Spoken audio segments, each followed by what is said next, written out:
Hi everyone, this is Kevin from Knowledge Scroll. In today's math video, we will be discussing the concept of the equality of matrices while working our way through a practice question. In our previous video, we learned about the elements within a matrix, and we said that each element has its own unique position. For example, the number 5 on the left is in position 1, 3 because it is in the first row and third column of the matrix. Likewise, the number 6 is in position 2, 4.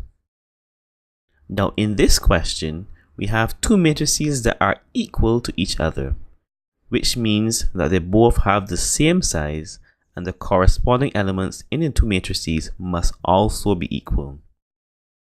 Here you can see we have 16 on the left and 16 on the right in position 1, 1. And the same thing goes for the next element 4. However, the third element requires us to do some calculations. You have 2x plus 1 and it must equal to 5. So we're going to solve this now by subtracting 1 from both sides, which gives us 2x equals to 4. Therefore, x equals to 2.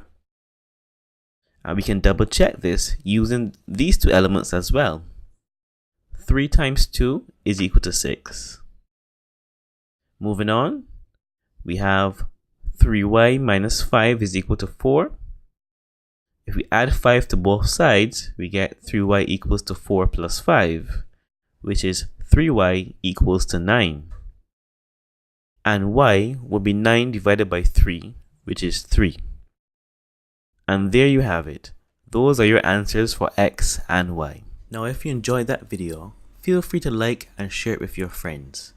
You can always visit us at knowledgescroll.com, where you can look at our full list of services that we offer to secondary and high school students.